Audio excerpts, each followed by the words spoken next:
Zasypałem ziołami i peklowałem na sucho przez 10 dni. Po czym umieściłem ją w mocno ściskającej siatce i zapakowałem próżniowo w worek do sous vide.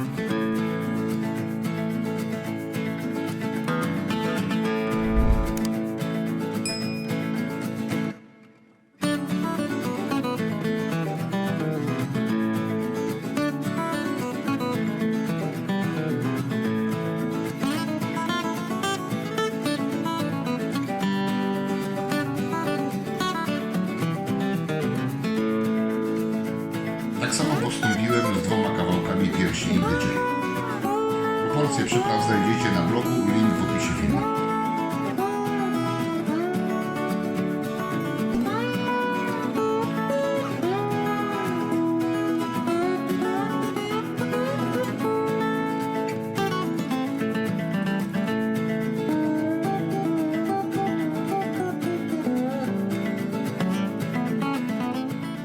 Witajcie. Przygotowania zacząłem wiele dni temu. Dzisiaj czas na główne działania, ale nie finałowe, bo finałowe to będą jak próbował będę. Sous vide. Wiadomo, że do tego, przynajmniej literatura tak głosi, potrzebny jest cyrkulator z precyzyjną pomiarem temperatury.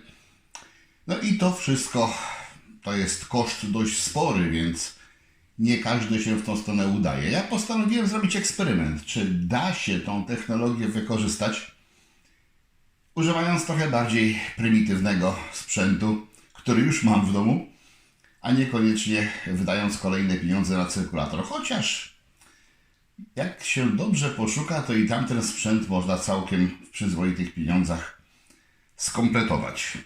Warnik. Warnik używam wiele razy do różnych rzeczy, do parzenia kiełbas, do robienia różnego rodzaju słoików i puszki w tym parzyłem.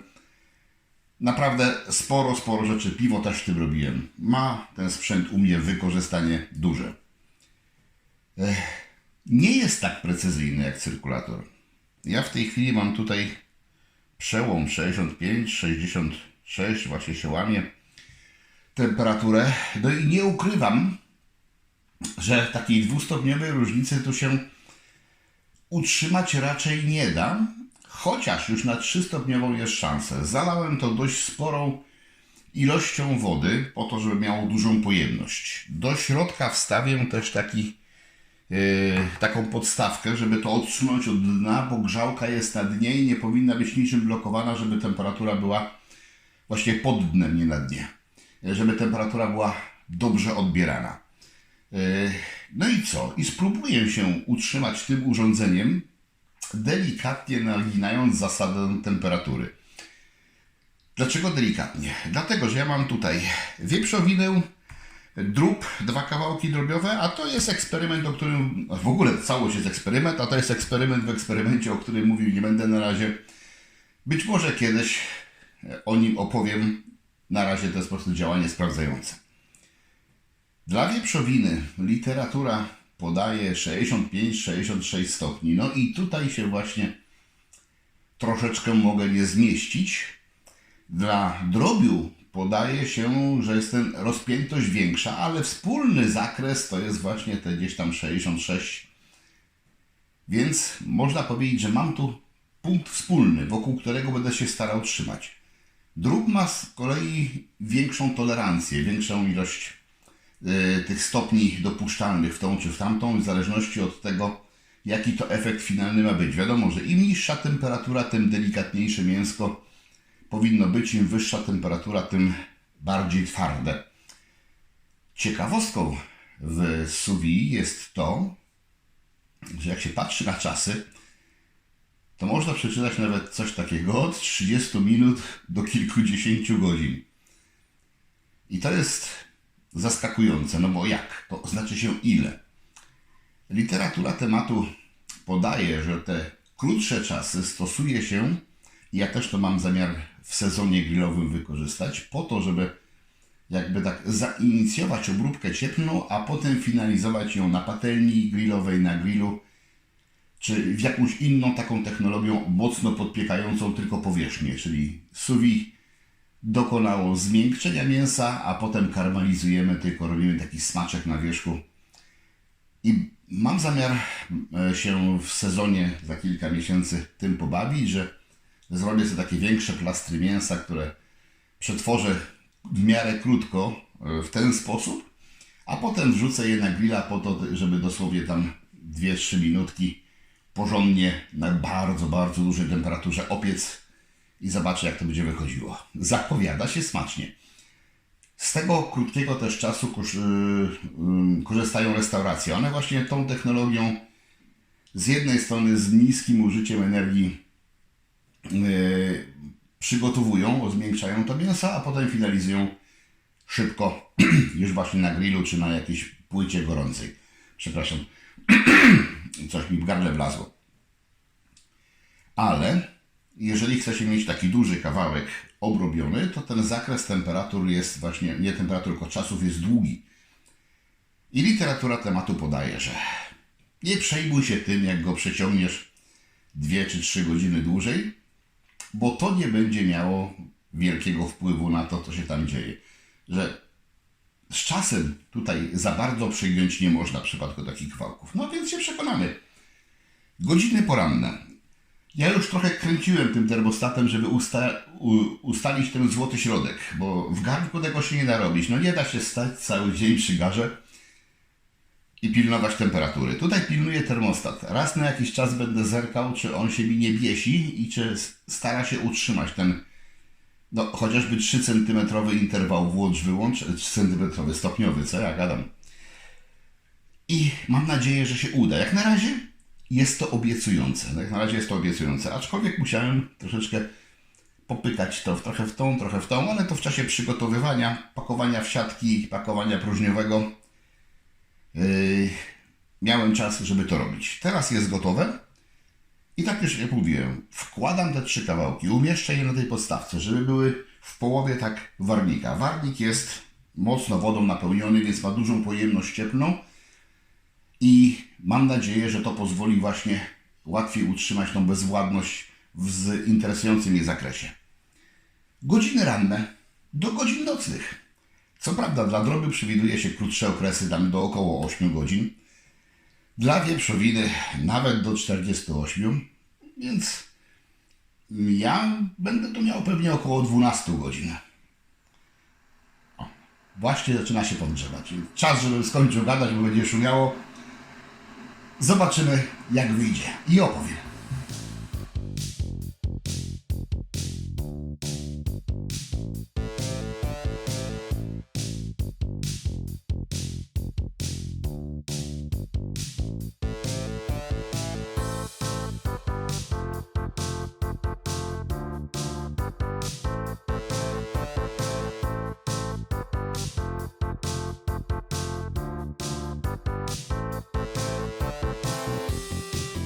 Tym razem wyłączył się przy przełomie 66-67.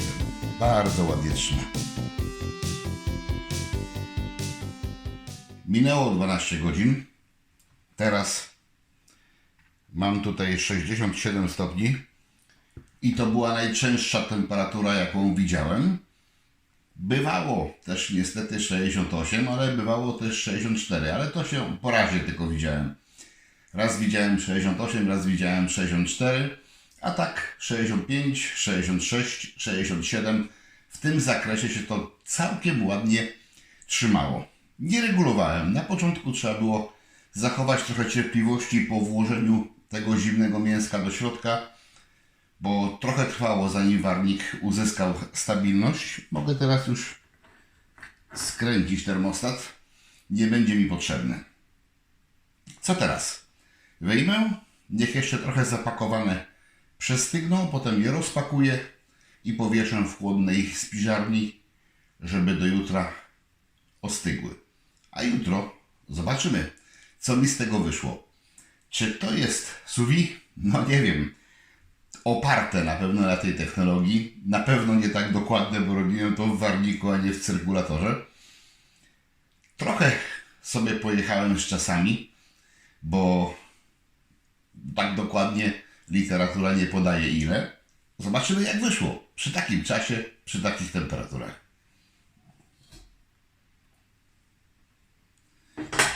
Tak to wygląda teraz. termometr już wyjmę. Widać, że wszystko jest szczelne, bo nie ma tutaj żadnych tłustych plamek. Wszystko jest ok. No to mogę wyjąć.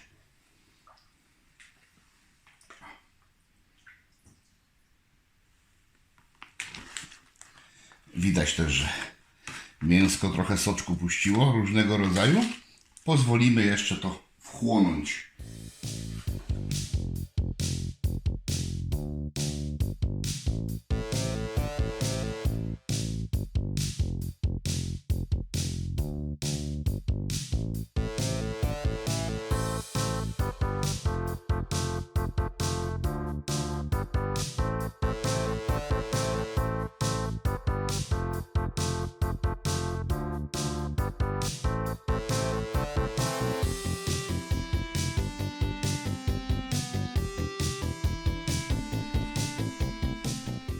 Oto moje dwa kawałeczki, które noc spędziły w chłodnej spiżarni.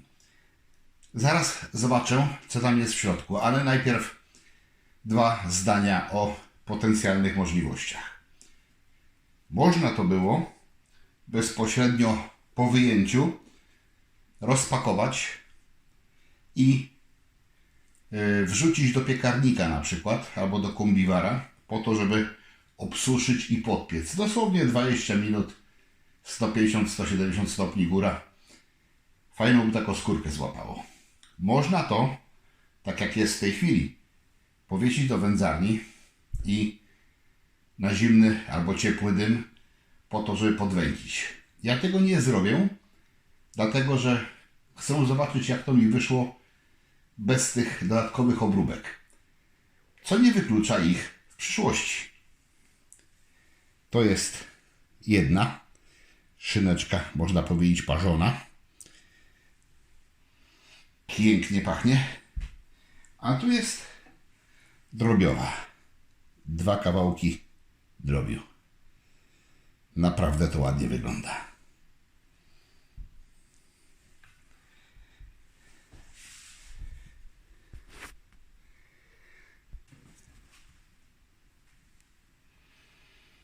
I pachnie. Super pachnie. Nie jest to świt, bardziej już południe, prawie popołudnie. Tak z samego rana nie miałem czasu, kiedy się do degustacji zabrać. Czyli wisiało 12 godzin w chłodzie. Zobaczmy, co jest w środku.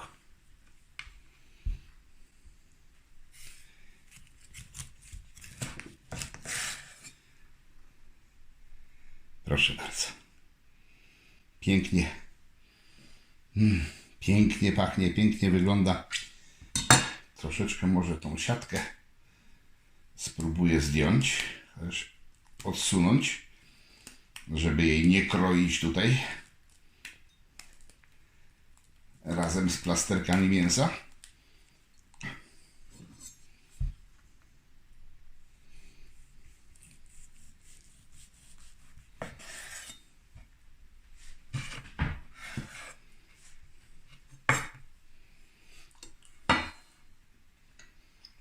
Niam.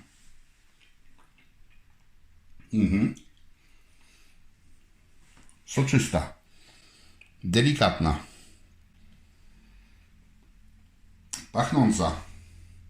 Naprawdę wyszło fajnie.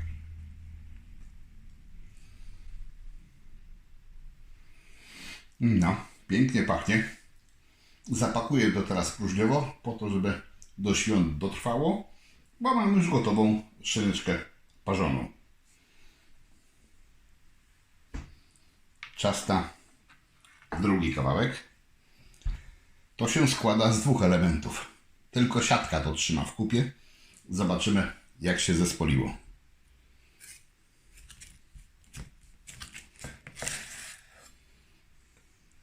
O, tak. Widać granicę dzielenia.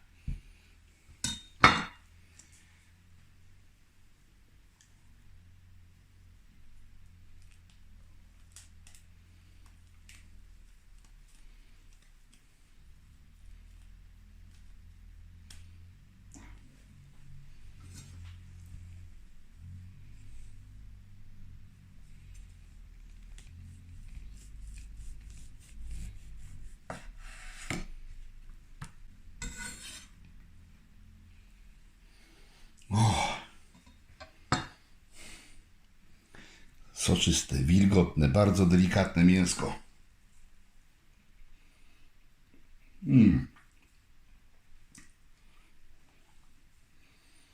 W obu przypadkach bardzo delikatne, wilgotne. Faktycznie parzone w nieco wyższej temperaturze byłoby chyba bardziej suche. Przestać jeść nie mogę. Co dalej? Właściwie jakie wnioski? Ja nie wiem tak naprawdę, czy to było sous vide, bo jednak idealnie temperatur się nie trzymałem, chociaż w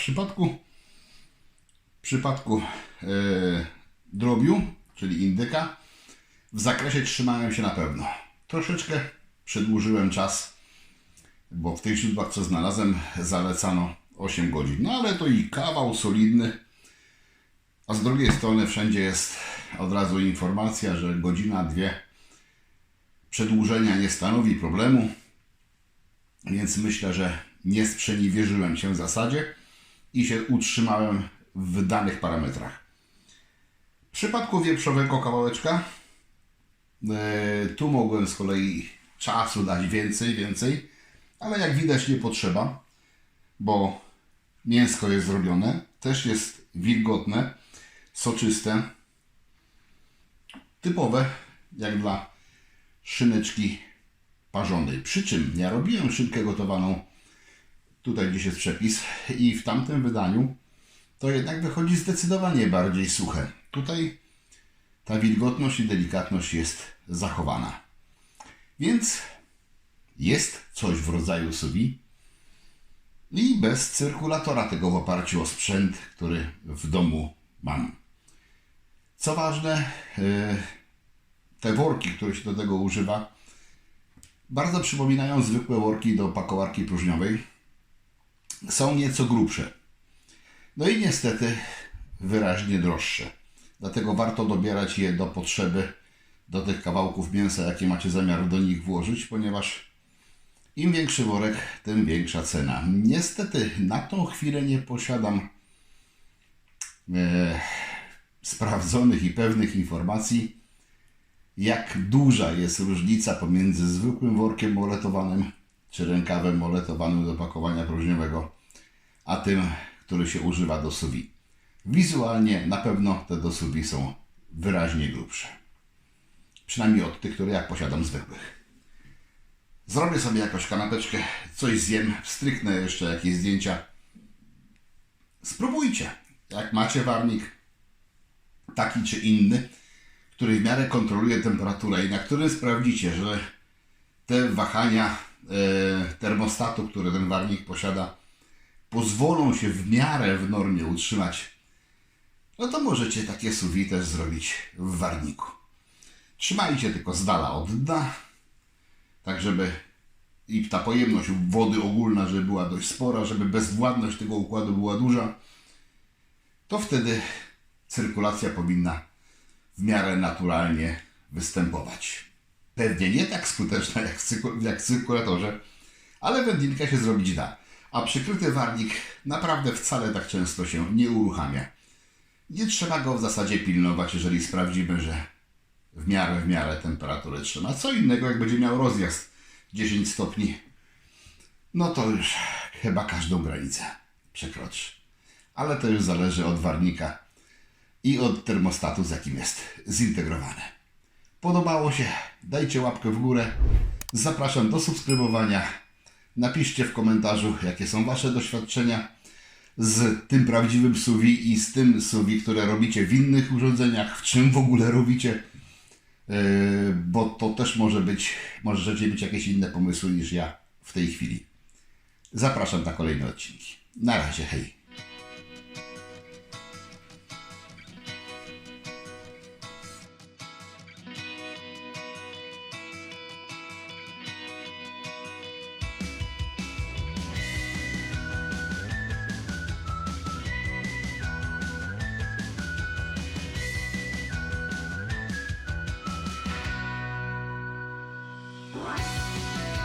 Zapraszam, wpadnijcie na zakupy do mojego sklepu.